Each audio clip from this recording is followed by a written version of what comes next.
Welcome to Hospitality Meets with me, Phil Street, where each week we take a light-hearted look into the stories and individuals that make up the wonderful world of hospitality. Today's guest is Jason Adams, Managing Director of the beautiful 5 red-star property Rockliffe Hall. Coming up on today's show, Jason creates some instant jealousy. We've had no staff issues for the last 2 years. Phil shows his age. It's Snapchat. Is that still a thing? And Jason recounts one particularly unbelievable story. So that has kind of stayed in my mind for many, many years. I can understand you probably needed therapy after that. All that and so much more as Jason chats us through his story and journey to date. Jason's story is a prime example of what can happen when you take control of your career early, and he gives a wonderful piece of advice for anyone just starting out in their career. He's worked in some of the most recognisable hotel names throughout the UK and demonstrates his care and attention throughout each role. Thanks so much, Jason. We're here each week telling the stories of the amazing people within hospitality, so please don't forget to give us a like, share and a review on whatever podcast platform you're listening. It really does make a huge difference. Enjoy. Hello and welcome to the next episode of Hospitality Meets with me, your host, Phil Street.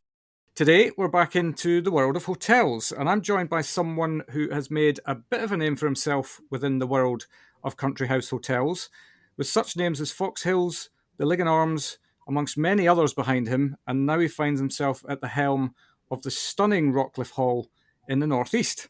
So I'm, of course, talking about the excellent Jason Adams. Welcome to the show. Good morning, Phil. Good morning. How are you?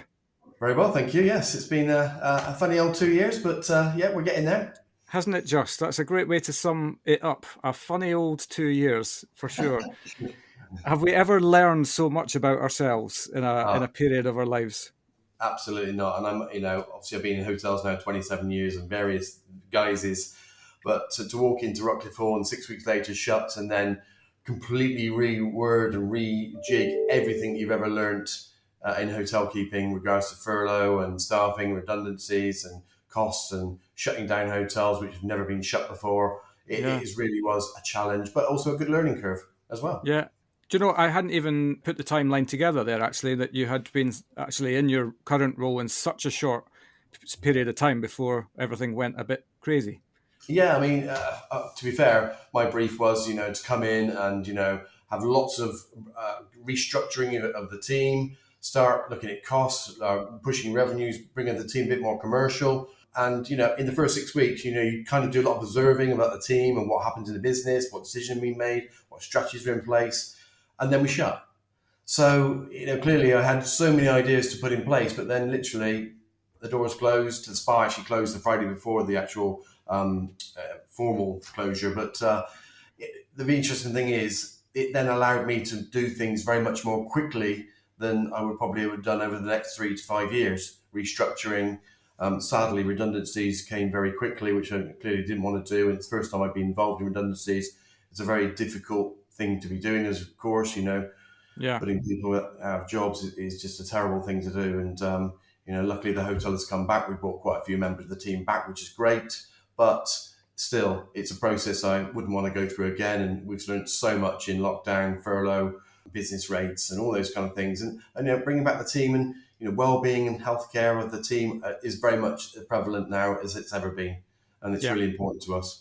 Yeah, if that's one of the greatest things we take from all of this, that then actually sometimes you've got to go through some adversity to get to some new ways of thinking, some rebalancing of things, and I think that's definitely a lot of people seem to have taken that from this period.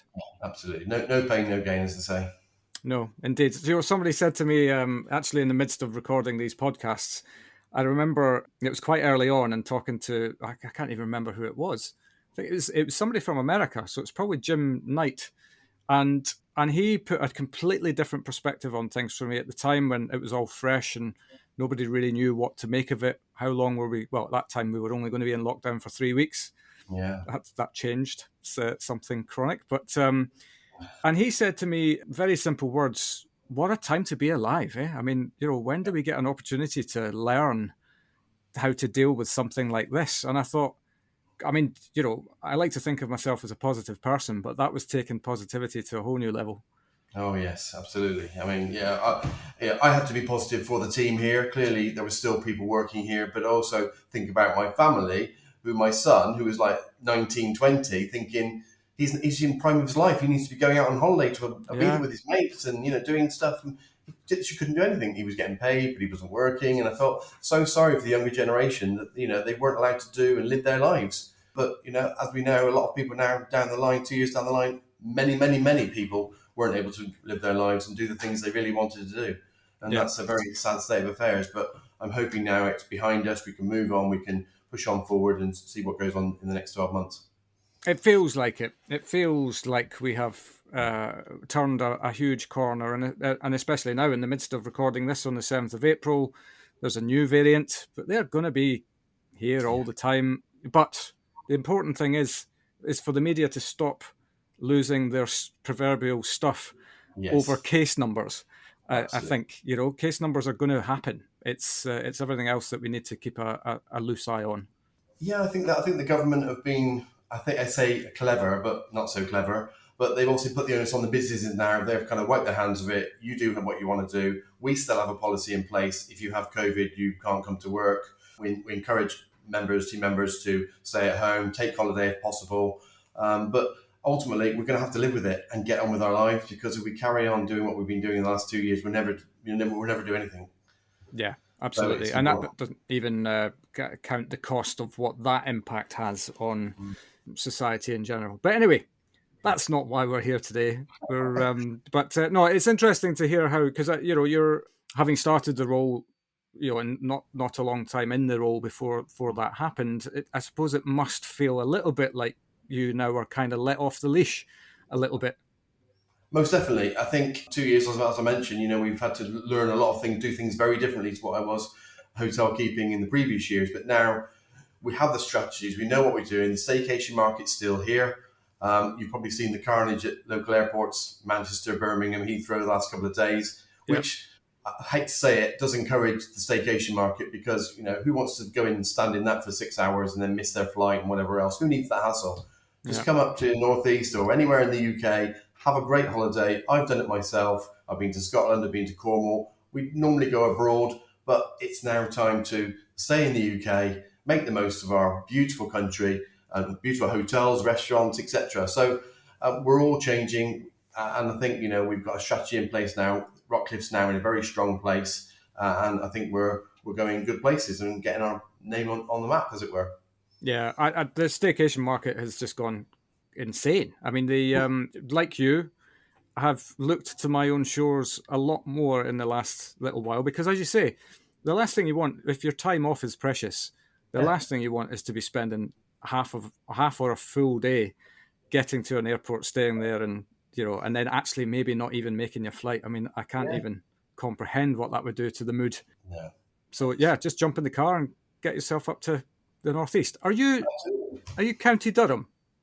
I mean, we're in County Durham. Literally, we're a mile from North Yorkshire. So literally, you go out the drive, turn left over the bridge, and that's North Yorkshire. So we're pretty much on the cusp. And Yorkshire Moors, half an hour away, and it's beautiful. Got Northumberland an hour away, Newcastle 40 minutes. Got Saltburn, and we've got some beautiful areas up here. And I think we need to get the name of the Northeast out there as a real destination. Absolutely, and you've got Croft Circuit there as well, as a motor racing fan. Hear the cars from here, absolutely. They're literally 3 miles up the road.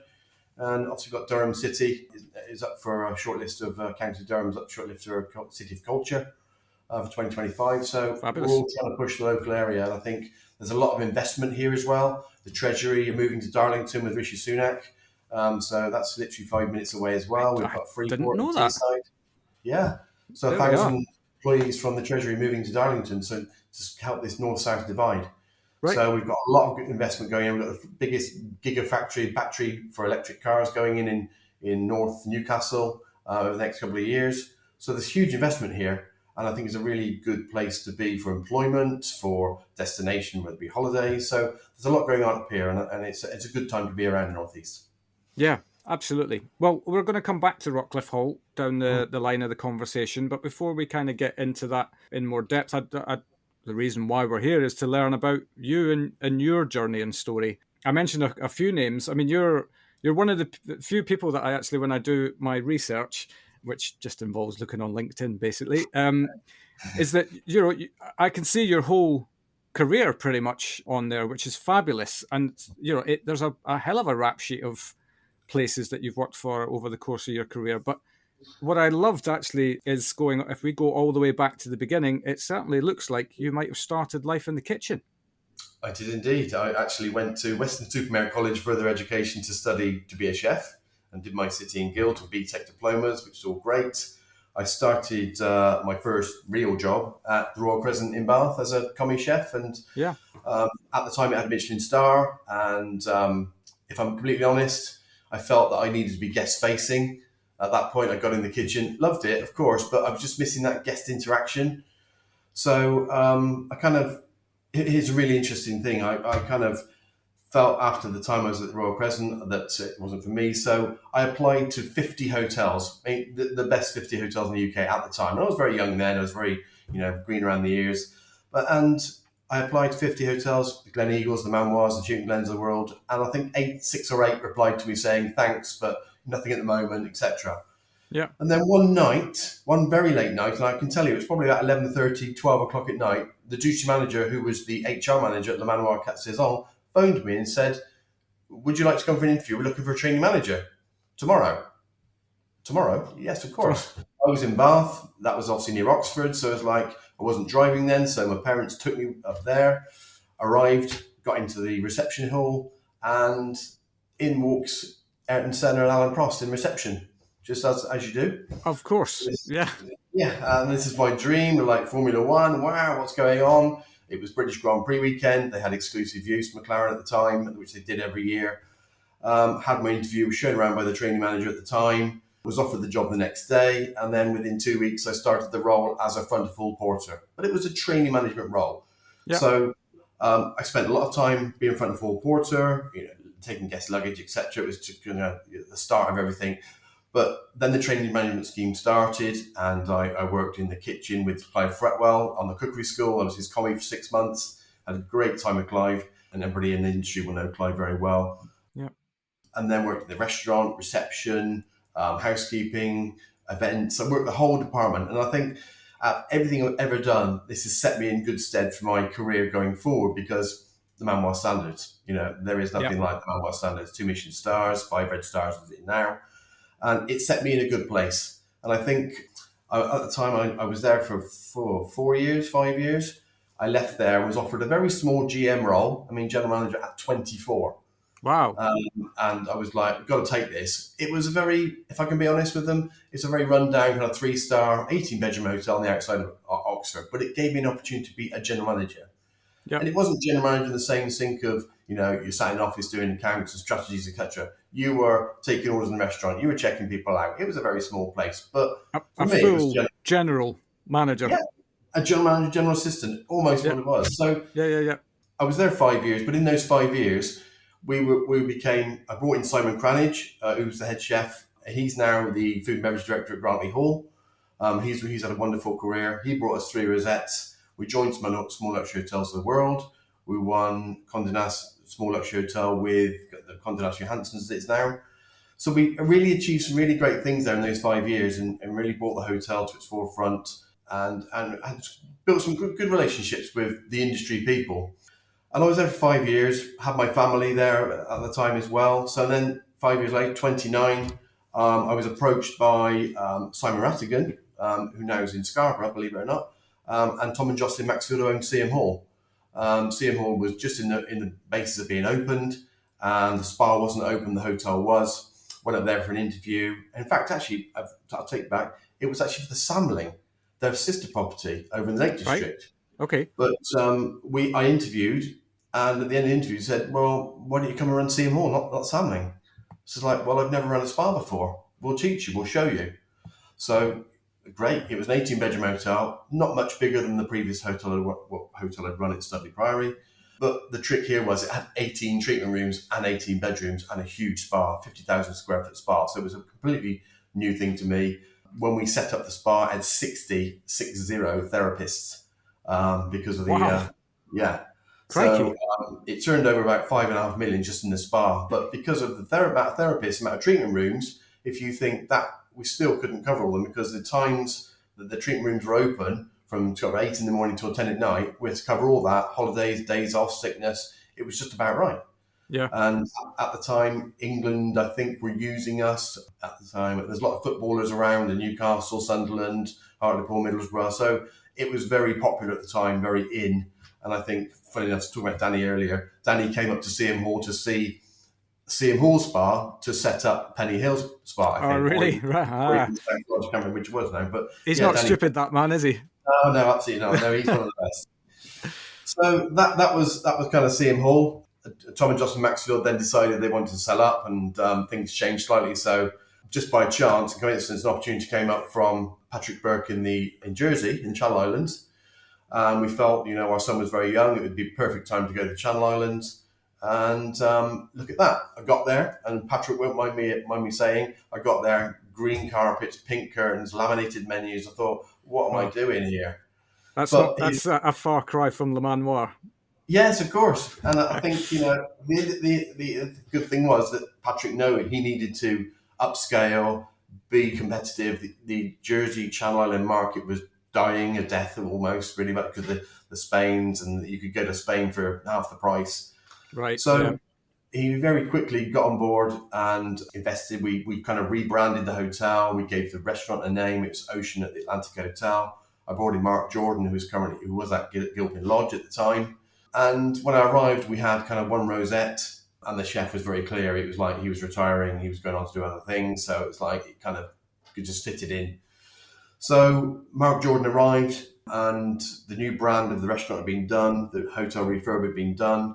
And literally within 8-10 months, we got 3 rosettes, and then we got 4 rosettes. And then 10 months later, we got a Michelin star, which was amazing. Yeah. And it wasn't expected, to be honest, because it wasn't on our radar. We were, how can I put it?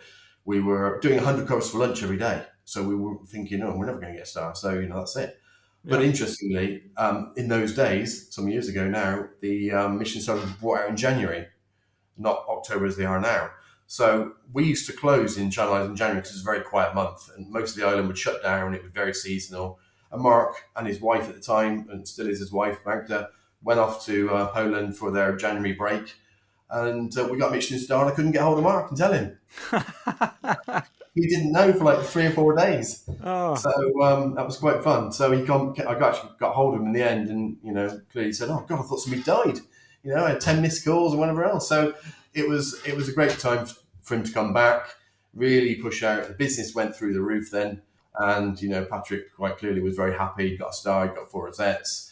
Yeah. Did you set out to achieve the star, Jason, or was that just one of these things that happened? I think because of the things we put in place, we always aspire to 3 rosettes. And I know there's always this question mark about, is 3 rosettes the same as a Michelin star? They want different things.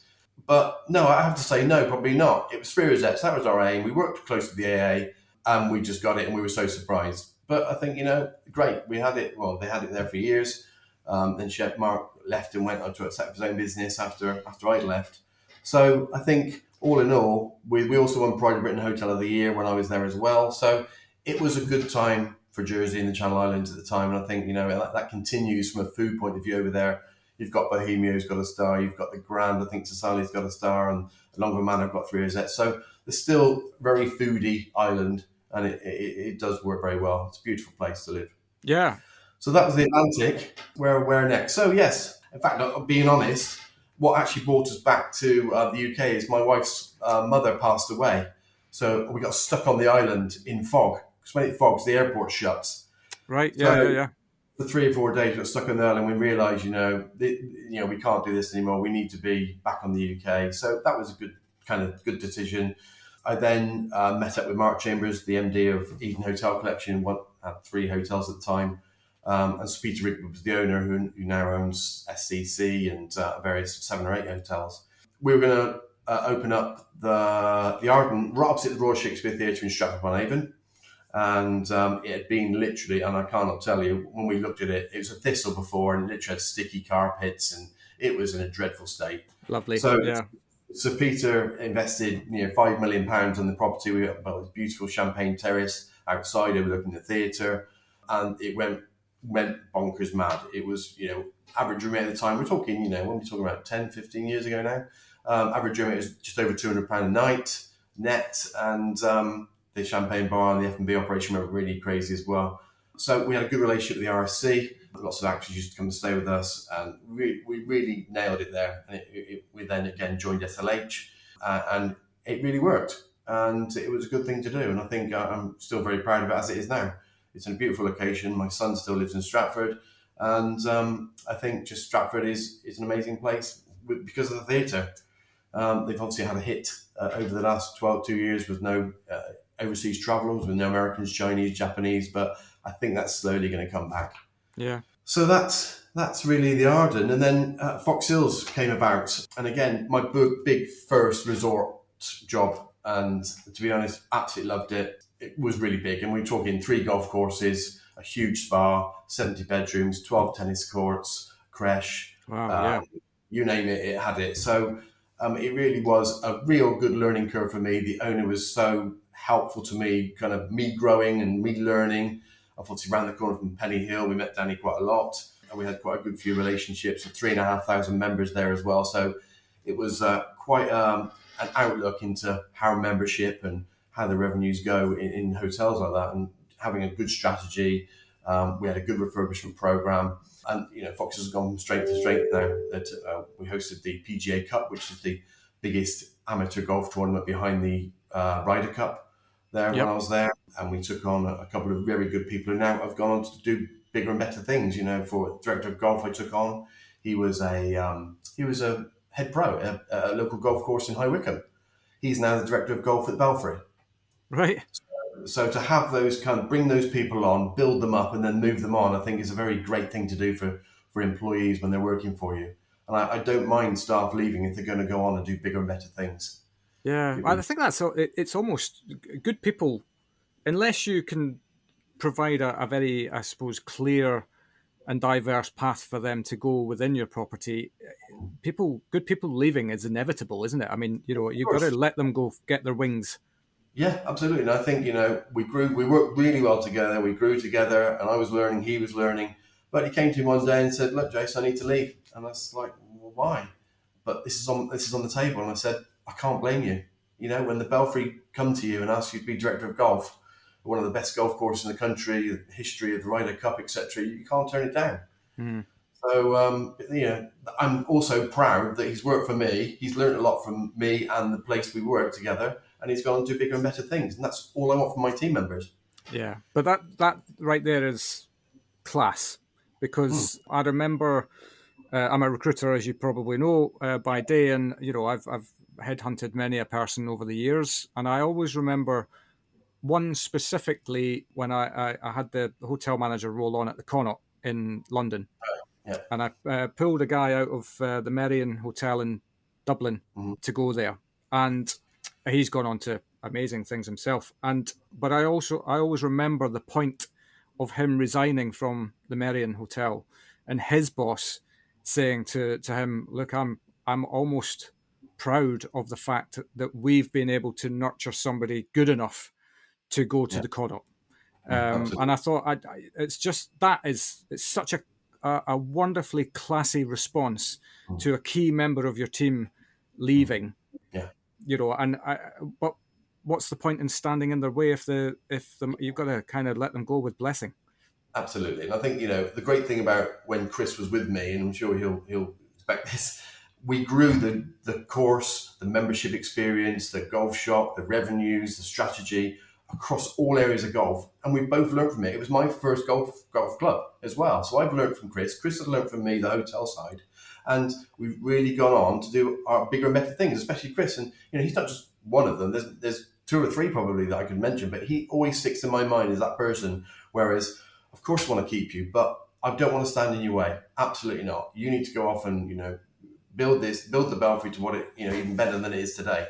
So for me, it was really important, but yes, it happens. And as you say, if there's nowhere else for him to go, then you've got to let him go. Yeah. Yeah. Because at least then they leave positively rather than, I hate it here now because I'm being stunted.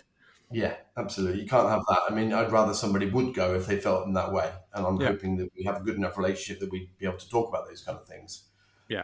So, Fox Hills was that. And, we grew revenues, we grew profit margins there significantly, and it was a good time. And I think the owner, Mark, is still the MD there, and he's a very good man, and the family are lovely. So it then took me back to the Leg and Arms, in fact, as general manager there. And the reason I went back there is because it was back at home, because I was actually commuting and staying down in Surrey and commuting back at Okay, right. weekends, etc. So after kind of 4 or 5 years, it was kind of, I would say tedious is the wrong word, but clearly I have a family, and sometimes you've got to think about your family as well. Yeah, So I went back to Ligon, 86 bedrooms, fairly smallish spa in a country house, Cotswold Village, beautiful. And when I would get there, and Andrew Stenbridge won't mind me saying, it was fairly quiet. The room rates were very, very high. The spa was fairly quiet. The F&B operation was quiet. And I think Iconic, as they will say, they've been running five-star operations, so they tried to put the five-star element into the four-star Leg and Arms. And the price point just wasn't there. So we right. had many discussions with our commercial director, Lee, and Andrew, and we debated quite a lot about it. And it was very positive in the end that we decided to lower the rates to drive occupancy for the rooms, which have incremental spend in the spa and the food and beverage. And it absolutely transformed the business. It was like turning a tap on. So Right. I think all my decisions I've ever made in my hotel experience, that is probably one of the best ones we've ever made, because it literally transformed it from kind of making a loss after making major refurb into a £1.8 million profit, 27% Fantastic. EBITDA. So those were great times. It also shows you that it's not a one size fits all approach, right? I mean, you've got to understand your marketplace. You've got to understand the property's capability, where its strengths are, its weaknesses, and all of these things. And that you can't just take what's worked somewhere else Absolutely. And and roll that out in the next yeah, place. I think one of my key strengths, I would say, is I've managed a Michelin star restaurant, I've managed a seaside resort, a big golf resort, a country house hotel, and all these things. And I can pull little things from all those different areas to make sure the property I'm managing can work right. Because, as you say, it doesn't always fit, and we've got to try different ways and do different things until it works. And I'm not one for changing things because change is right. You change it because you think it's the right way to do it. If it doesn't happen, you put your hands up and say, that didn't Yeah, work. But yeah. you've got to try some things. And luckily, that did change things dramatically. And that's carried on since I've left, which is great. So I'm really pleased with Ligon, and it's a great operation. But, Rockliffe came up, being the MD of a five red star property, was something I couldn't turn down.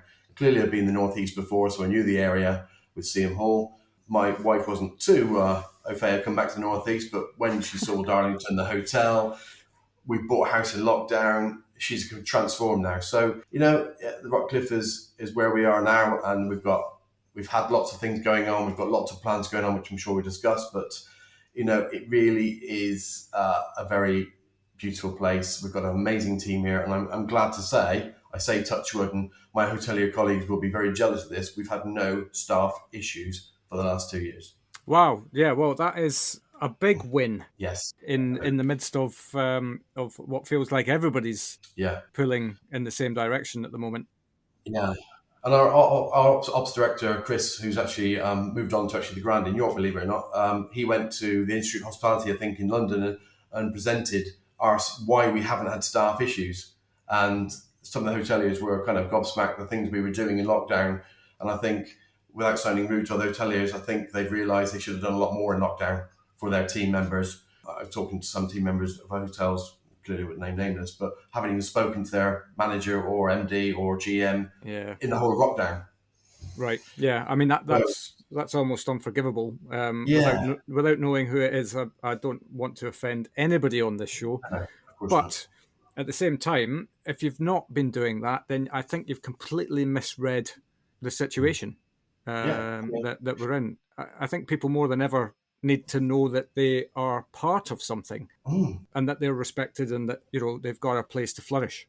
Yeah, and I think we were in the worst scenario being in the northeast, and I hate to say it, we're all in lockdown in the first phase, and then we reopened summer 2020. Well, God, where is it now? 2021. I can't remember now. But then we had to close in October 2 years ago because we had track and trace here with all our chefs. So we closed for 2 weeks, and then we were put into tier 3 from November. So then we had to close a little bit earlier. Literally hotels a mile down the road were still open because they were in North Yorkshire. Yeah. So we were in County Durham in tier 3. So it's a bit crazy. So It is mad. so we closed, and the sad thing is we literally just spent like 16 grand putting Christmas decorations up for our Christmas guests, and then we were told to shut. So it was like, Christ. So all the staff were kind of, their emotions were going up and down all the time, and we had to kind of keep them engaged. And we had, we nearly had 50 staff still working here at the time, because we still had commercial team, we still had reservations, we still had security, concierge, greenkeeping, estates. We didn't want to let the estate go to grass, as it were. So we wanted to make sure that, but ultimately in that time, we still had to make sure that the team members who were still on board, and you have to remember also we were going through redundancy processes at the same time, that they were fully involved in what we were doing, what was happening, being communicated to. We did what we still do. In fact, they went out yesterday. We now do what's called a Rocky Roundup. And in lockdown, it was talking about people going for walks, what baking they were doing, what they were doing with the kids, with the pets. And it's a small thing, but everybody loved it. And everybody gave all their pictures of what they were doing at home and their walks. And they felt a sense of belonging at Rockliffe Hall. And I think that's continued. And we had Bongo Bingo, we've had quizzes. I dressed up as Santa on the Santa call. It's silly things like that. But it might mean nothing to some people, but it means a lot to a fair few of them. Yeah. And I think that was important. And we kept going on with that. And we kept going, and we kept communicating. We had team meetings, we had online training. And everybody was communicated to and spoken to almost, more than weekly, probably every other day.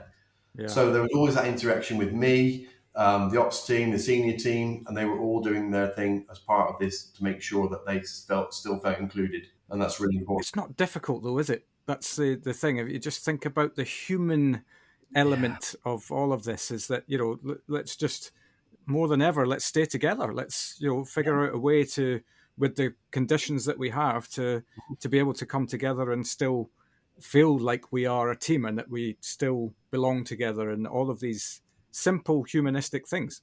Yeah, I think it actually made us all stronger. Clearly I was new, when the first lockdown happened. On the second day of lockdown, I got a thank you card from the spa therapist to say, my God, you've walked into this, you're dealing with this now, you must have a nightmare job. And to have, bottles of wine from staff and thank you cards, it's just, you don't get that normally. And it's, you then realise what sometimes a good job you're actually doing until you step back and think about what's going on. Yeah, absolutely. And I now know which photograph I'm going to request from you to go on the front cover of the podcast as well. That okay. Picture of Santa. Oh, yes, I can give you that. That's not a problem. So lockdown was challenging, but, as we all know, lockdown finished. And we came out the other side, and extraordinary demand for the staycation market. And we saw, what did we do? We saw people who would normally go to, let's got one family in particular, they would be 10 people. They normally go to the Algarve for their holiday with their family, decided they can't go, they're not going to go. Instead of spending, 10 grand going on holiday, they would come here and spend 10 grand here instead. Yeah. So they'd have like 5 or 6 rooms. Then. Yeah, absolutely. Great. No problem. Take you on. Yeah. But we've got a couple of houses, we've got apartments, we had got something for everybody. And we had to evolve by thinking, what can we do to look after these guests? Our stay, overnight stay rate was 1.2 days before lockdown. It's now 3.4. So people are on site for longer. We need to have more dining options, more events, more activities for them, more relationships with local attractions. And we've done that very, very well, and it's really worked. And I think the people who've been here have spent well. Some of them not needed to leave site because they've had dinner in one restaurant, then another restaurant, then another restaurant. We've had that. We have room service to houses, all that kind of stuff. We've got birds of prey, picnics all arranged. So there's lots of things they can do on site without leaving. And sad to say, my kind of commercial head, they don't need to go elsewhere to spend money. It's all here on the doorstep. So we've got 400 acres, and we've got a spa, we've got golf, we've got everything. So there's no need to leave. Yeah, well, that's the beautiful thing about having a resort with such expansive land, isn't it? And the key thing in there, I think, is giving people options. Yes, is giving them an excuse to stay in today. And of course, you want them to go out and see what the Northeast has got to offer, but you want them to come back and enjoy your hospitality. Yeah, and I think that's the key there. You just said about having options. When I arrived back in January 2020, if you came and stayed as a guest on a, let's say, Monday or Tuesday night, the clubhouse, because it was golf orientated, was shut in the evenings, and then the Orangery was always closed Monday, Tuesday. Right. So you only had one restaurant if you come and stayed at a five-star resort, which I thought was lunacy. Yeah, So yeah. now we have three offerings and three very, very different offerings. We've got the Orangery, which is our kind of flagship restaurant. We've got the Clubhouse, which is our kind of golfers stroke, I say burgers and chips, more than that, salads and etc. But then we've got Nusana, which is a healthy option. So there's something for everybody in three very different dining options. Yeah. And I think that's key, making sure there's some variety for our guests who are staying here or visiting us, or even our members. Yeah. I mean, I would quite happily eat fine dining every night, but I think that does. Well, I know that this becomes cumbersome after a certain amount of days. We've all Absolutely. stayed in resort properties whereby at the end you're just craving beans on toast. Yes, absolutely. I agree completely. Yeah, absolutely. Yeah. No, that's great. What I'd actually going back to the beginning of your story, what I love about that is this concept of you sending out, making a list of the places that you'd like to work for Yeah. and sending out applications to them. And why I love that is because that really sings to me. That's pretty much exactly the same thing that I did at the beginning of my career with cruise ships. I had made up my mind I wanted to work on cruise lines. And it amazes me, and I don't know if you feel the same on this, is that actually that's just you being a little bit proactive about your career and the fact that where do I want to go? And you've got an idea in your head as to what you want to be doing. I don't know specifically where that's going to take me at this point, but I do know that I'd like to go and learn or work for these companies. And I think a lot of people can take lessons from having that kind of proactivity when it comes to starting out in your career. Yeah, I think, the world's a very different place now, as we all know. But, in those days, I say those days, I'm not that old, but in that time I was playing the Manoir, you worked there because you had drive, you had passion, you wanted a career. And everybody there, with bar none, was driven to get the best out of you, whether it be the manager, your kind of, chef de partie next to you, whatever it may be. But they were all working so hard to get the best. And I think, things have changed in that sense. And I don't want to be rude to our, millennials, but my philosophy here now is because I've had to change the way I manage people is I want you to come to work, do a good job and go home. Whereas probably 10 or 15 years ago, I said, right, you need to push yourself. I want you here. I want you there. I want you that time. I want you that time. You can't do that anymore. Yeah. You have to treat people with a bit more kid gloves, as it were, making sure that they get a good work-life balance. Their well-being is set to be able to work and have a good home life. We have support mechanisms here for various things, whether it be the menopause, whether it be mental health, whether it be gambling, whether it be alcohol. They're all here at Rockliffe if you want help. A lot of people do want to help, but a lot of people won't say anything. But we need to be ready for those team members to make sure that if they need help, we are here. Yeah. Whereas 15, 20 years ago, it was get on with it, push yourself, and that's it. Yeah. Why are you moaning? Yeah, exactly. Let's And go. things have changed much. And, I'm from that old school mindset, if you want to call it that I really want to push on. And I still get frustrated now where things take too long to get done. But, I don't go in there feet first and say, right, so what can we do to help? How can we do this? Let's work together on this instead of, I could say, right, what the hell's going on? Get out of my office, but you can't do that. You just can't. So we've got to work with people. And if you work with them, you're going to get a lot more out of them instead of screaming and bawling at them. It's as simple as that. Yeah. Again, it's not difficult when you break it down into small blocks like that. I mean, at the end of the day, if you have a situation whereby you need to move something forward and maybe it's not moving forward at the rate that you would like it, if you lose your stuff, again, there's that proverbial stuff again, then it's just going to me anyway, that alienates people. Yeah, it's not going to help them get back to where you need them to get to in order for everybody to come together and to work through this issue that we need to get past or move forward beyond. Yeah, it's interesting because one of the things I've kind of instilled here at Rockliffe is that before, I would have probably said as a GM before, I said, right, I want this done, this, and this. We don't work like that here. I get my exec team around me and say, look, I as the MD would like to do this. I need you to buy into it. So what can we do to change it, tweak it, to make sure it works for you? We're just in the process of actually changing our mission statement. Yeah. So I could have said, right, with HR, with marketing, this is a new mission statement. But no, I've got the senior team in, I've included them, I made it completely inclusive so they buy into it. So they can't say there was nothing to do with it. I was just told this is how it is. So they're all on board with it. They all understand it. They're all going to push it. They all understand why we're doing a mission statement and why they need to buy into it. So I think, again, that management style in myself has changed over those years where, again, I'd say, right, this is what's going on, but we can't do that anymore. It's like, we need you on board. And if we want you on board, then we need you to be a part of the process. Yeah, and I suppose ultimately that comes down to evolution of leadership, I suppose, and the fact that, actually by doing that, you're getting the best out of your specialists. Really, your role as the leader of all of the specialists is to get the specialists to step up and be as special as they can. Sorry, that sounds really trite, but... No, it does. But I think on top of that, in fact, when I was in Jersey, Malcolm Lewis, owner of Longville Manor, said to me one day, and I still remember it, this is 20 years ago, don't employ people to do a job and then ask them to do it yourself. Yeah. You're employing professionals, let them get on with it. Don't micromanage them, let them do their job, because that's what you paid them for. They have experience in that area. It's the same with my team here. I've got a golf expert, I've got a spa expert, I've got a commercial expert, I've got a rooms expert, I've got a head concierge. They all know exactly what they're doing. All I need to do is put them on the right path to say, there's the goal, what's the journey? Yeah. And that's it. Yeah, it's something so simple, but it's not that simple. But no, indeed.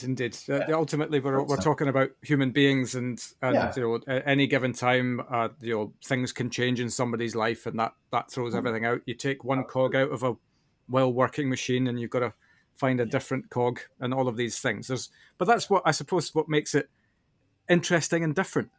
If it was easy every day, it would be boring, wouldn't it? Yeah, absolutely. And I think, that's to say why I'm in hospitality. No day is the same. There's different challenges. There's some good days and bad days, but the bad days, you just deal with it, move on to the next day. That's how it is. You can't dwell on it. I mean, one of my management styles is, yes, we have a bad day, we deal with it, we put it to bed, we forget about it, we move on, we get positive.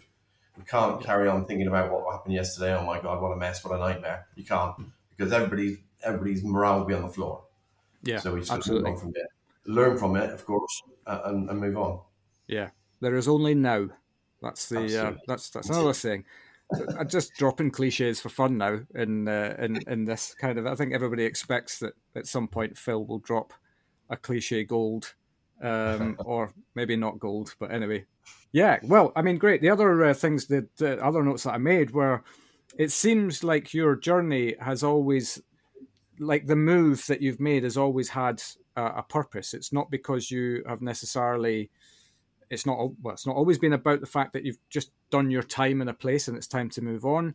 You've seen something in the next place that you're going that will add value to you in terms of what that brings to your skill set, which you then have moved on into the next, and so on and so forth. And it seems like you're always, certainly your story comes across as being that the places that you've been, you've always made better in whatever way they needed to be made better, and then maybe time to move on to the next project. Yeah, and I think, for me, always learning, as I mentioned earlier, I think the important thing is here, I very carefully chosen each property, not because you say, oh, it's time to move on. I very much the fact that, there are people who get to a point in their careers where they do need to move on because either they're bored, they've done what they can achieve in that place. With me is, I know that each property I've been to, it needed change, it needed to make a difference. And I'm lucky enough and to be proud to say that I've made a massive difference to some of those properties. Yeah. So, for example, we can go back to the Arden. Arden went from that dirty thistle to what it was today, whether it be the Studley Priories or whether it be the Liggins financial status going forward. Even Fox Hills. I mean, Fox Hills was okay, but it came out the other end after 5 years, with increased membership, increased revenues, increased profit. And it's not just looking at the revenues and the strategy, it's looking at the cost base. How can we increase membership? And it's the same here. It didn't make an awful lot of money here at Rockliffe at the beginning. But, lockdown came. It gave me time to look at the costs across the business. We come out the other side. The staycation market's booming. We're now making 4 times what we were making before. Wow. And that's in 2 years, but 12 months that's been closed. So I know there's more in the pot. Mr. Gibson, our owner, he's very supportive.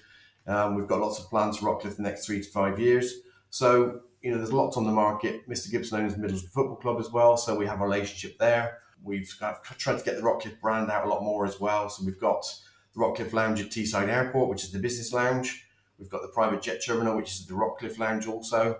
Right. We've got the Rockliffe Lounge at the Riverside Football Club in Middlesbrough now, which is our lounge. We invite our guests. And I've just set up an agreement with Darlington train station. Okay, not no salubrious destination, but it's a direct train into London. They've got £103 million investment going into that train station. I think it was the first train station in the UK. And we're going to take over the first class lounge there as well. So we're just getting that name trickling out to the local area to start with, and then we'll move a bit wider. But things are going in the right direction. That's the main thing.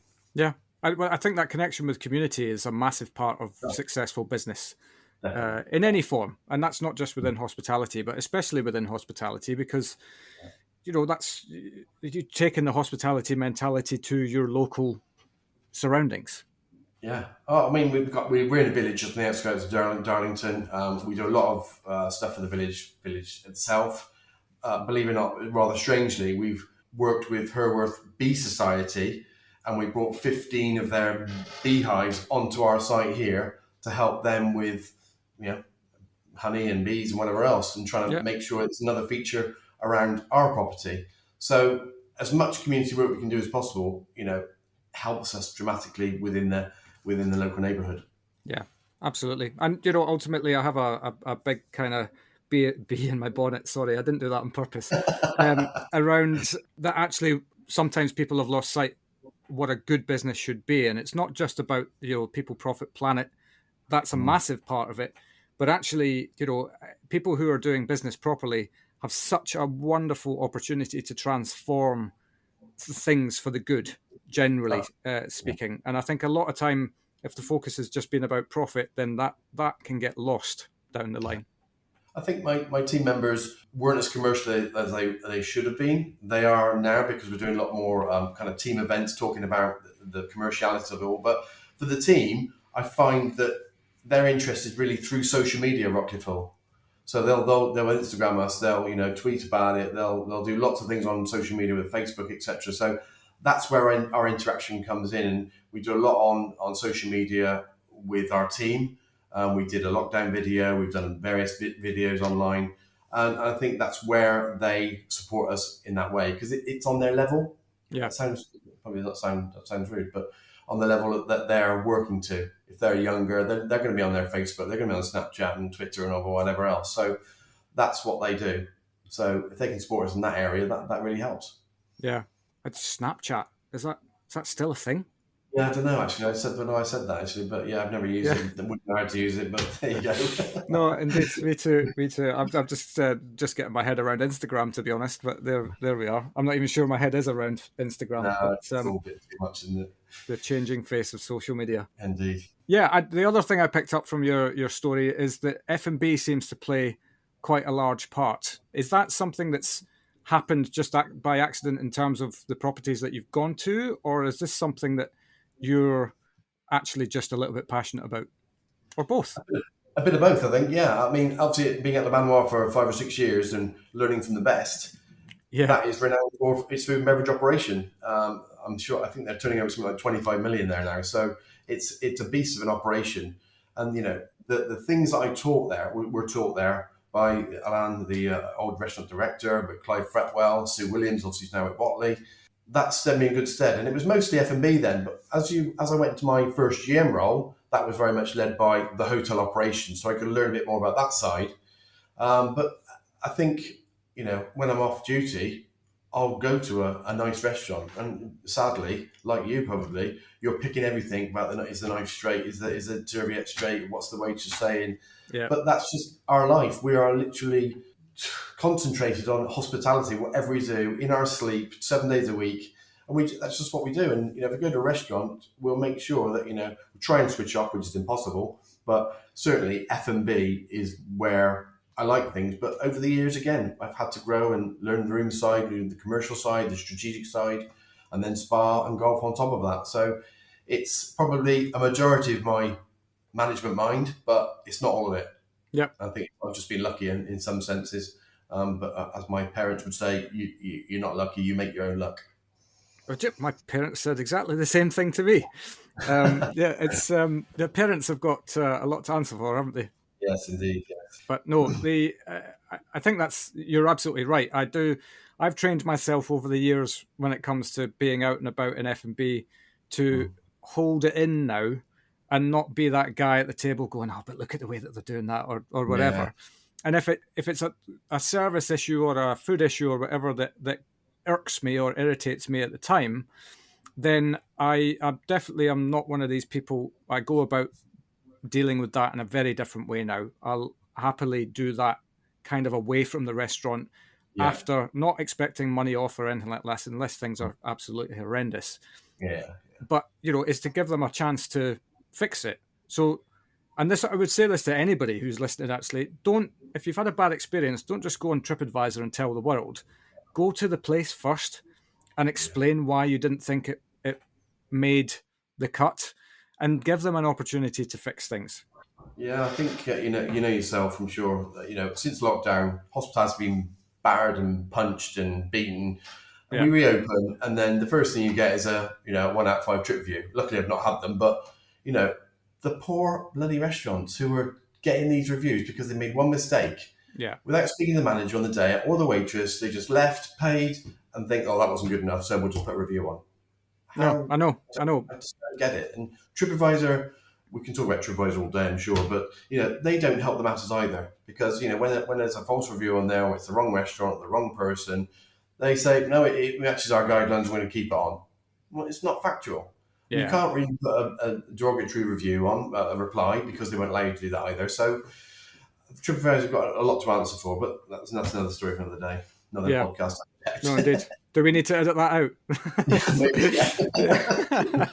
No, but you're right. I mean, what's the point in having a public forum for people to air their opinions and then not police it properly? Because it's just a license for falsehoods and misinformation and all sorts of stuff. Yeah.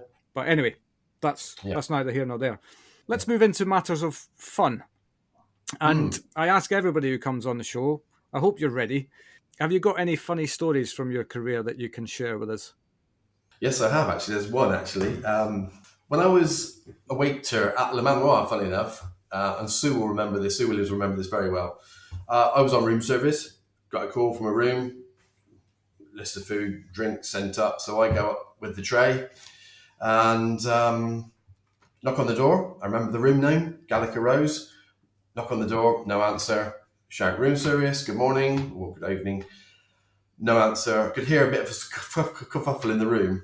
I don't know what it was at the time. And knocked again, said room service a bit louder, and then used my key to go in. The couple were in bed making love, which is fine, no problem. As a waiter, you do your hospitable thing and turn your eye away, set the table up. But on this occasion, they were making love and said, yeah, put it there. And they carried on.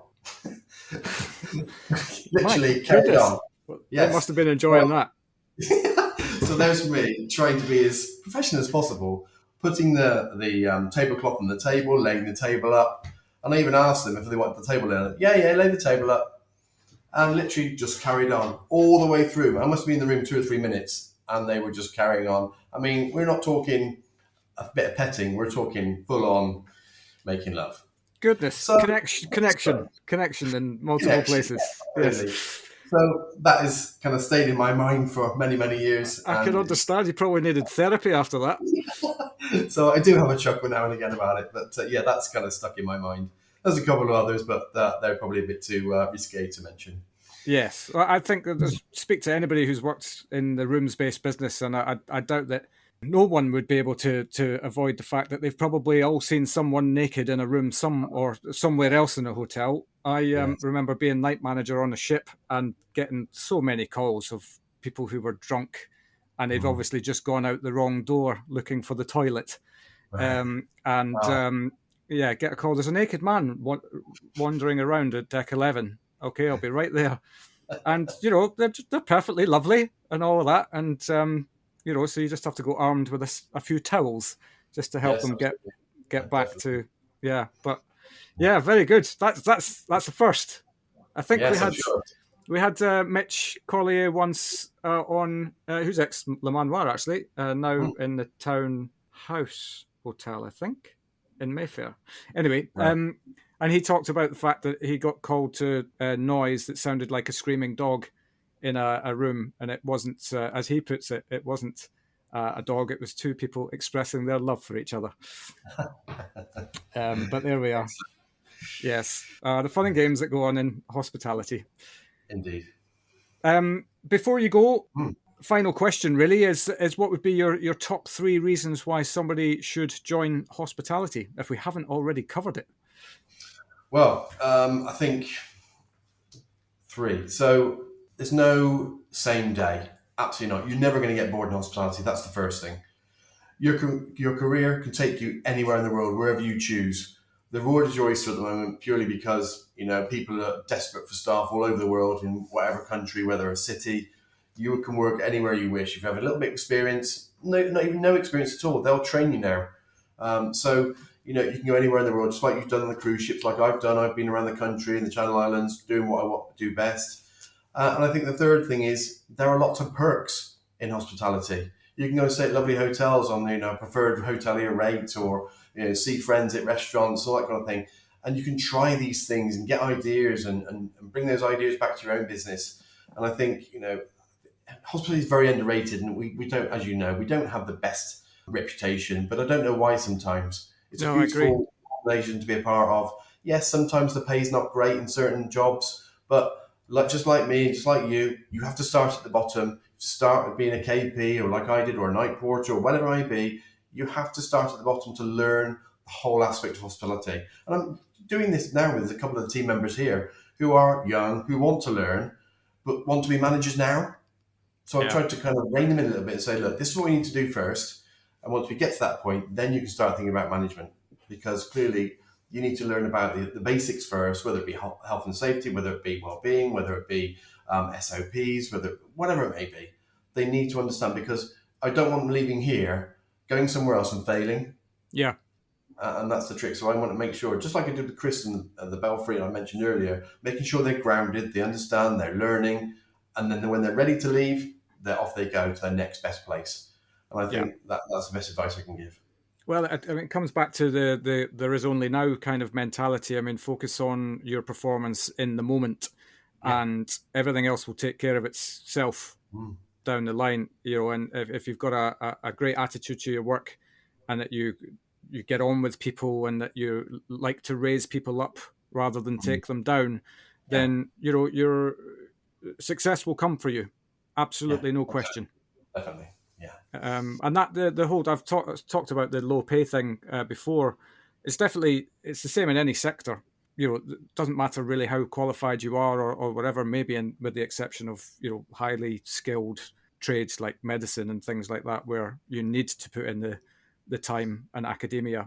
But most other sectors, where there's a no barrier to entry as such, you can expect that the pay at the beginning won't be groundbreaking, but once you work past that, the world's your oyster. Yeah, and there are massive financial rewards for achieving great things. Yeah, absolutely. Yeah, good. Fabulous. That strikes me as a wonderfully positive way to wrap things up. Before we go, if people want to get a hold of you to learn more about Rockliffe Hall or yourself and your career, what's the best method for them to do that? They can email me, jason.adams@rockliffehall.com. Fabulous. And he's very receptive, by the way. He's always, I think I've had not so many liaisons with you over the years, but every time that we have, you've always been quick to come back to me, and I massively appreciate that. Pleasure. Fantastic. Thank you so much for sharing your story, Jason. Thank you, Phil. All the best. Take care. Cheers. Bye-bye. Bye-bye. And there we have it. Another cracking story from Jason, taking him all over the UK to some amazing properties. And no staff issues for 2 years, eh? I'll bet his phone will be off the hook after this. We will, of course, be back next Wednesday with another cracking story from hospitality. So until then, thanks so much for listening, and we'll see you next week.